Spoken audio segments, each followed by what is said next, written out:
A Call to Christian Veganism by Ryan Hicks. Narrated for you by Jason Dettrey. Introduction. This book is meant to give a concise summary of the rationale behind Christian veganism. Much of modern Christendom, just like pre-Reformation Christendom, is mired in error and blindness. This short book does not intend to answer all the common objections professing Christians might have to veganism. I have dealt with all those questions and passages of Scripture in my over 400-page book titled Why Every Christian Should Be a Vegan, which you can get at christianveganism.com. I will reference my book, Why Every Christian Should Be a Vegan, throughout this book to highlight subjects that you might want to study further, which are dealt with in that book. Since that book is over 400 pages long, I cannot duplicate the topics in it here, because the purpose of this book is to be very succinct and hopefully convincing to those who are feeling a stir in their souls about Christian veganism. You would do well to also read Why Every Christian Should Be a Vegan if you believe you need all your major objections answered, or if you would like a more in-depth approach to this topic. This book is not out of a mere difference of opinion or a matter of personal dietary choice.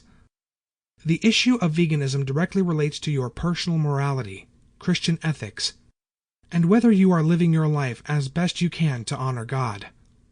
Apologist vegans get caught up in trivializing the importance of veganism amongst Christians and settle for double-mindedness, like being a flexitarian or a vegetarian. Veganism is far more than a simple dietary choice.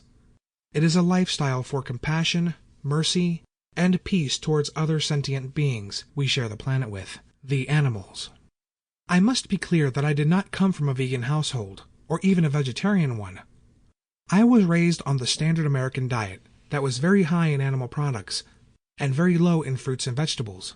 I came to veganism from a conviction by the Spirit of God in my inner man that I was engaging in violence every time I ate the flesh of an animal or partook of the products of their exploitation and suffering, such as eggs or milk, none of which have been intended for human consumption. I did not become a vegan for health reasons, even though it's the best diet for your health. I also did not become a vegan to save the environment, even though veganism is the best way to be a good steward of the planet God has given us.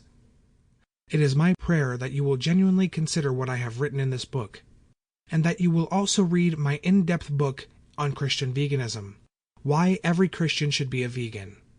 I do believe that the Church of Jesus Christ is at the point of reawakening to the original form of Christianity, which did not partake of animal flesh, and sought to make earth as much like heaven as they possibly. Sample complete. Ready to continue?